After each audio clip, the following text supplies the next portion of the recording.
हा यामध्ये काय दिलंय सीपी आणि सीव्ही माहिती आपल्याला गॅमा सो दिले आणि व्हॅल्यू ऑफ सीपी विचारलंय इन टर्म ऑफ गॅमा. मग दोन फॉर्म्युले आहेत बघा. बघा याचं कसं काय स्टार्ट आपल्याला माहित आहे CP bye CV is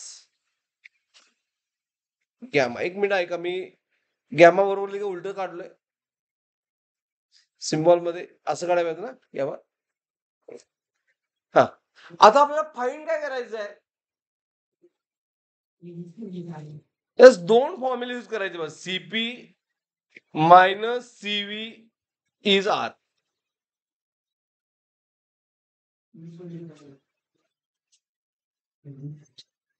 hello hello हा हा बोला की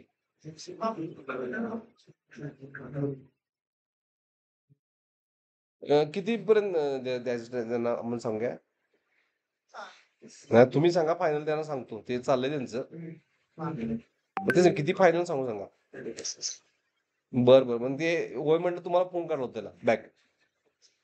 हा ओके ओके ओके चाल चाल हा ओके हा हो हो हा कुठं आलतो आपण.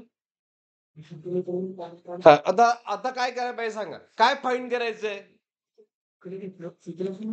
सीपी हा टाईप लक्षात ठेवा we have to find out what CP म्हणजे सीव्ही कॅन्सल करायचं कसं ह्याच्यावरनं सीव्हीची व्हॅल्यू फाइंड करा.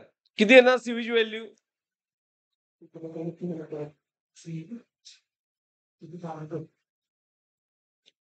जरा पेन ना स्लिप होत असतोय. हा इज इट राईट. ती व्हॅल्यू यामध्ये पुट करायची सीव्ही मिळालं ज्यांना झालं त्यांनी सीव्हीची व्हॅल्यू फाइंड करा. सो आपल्याला माहित काय सीपी मायनस सीव्ही आता सीव्ही किती आहे सीपी बाय गॅमा.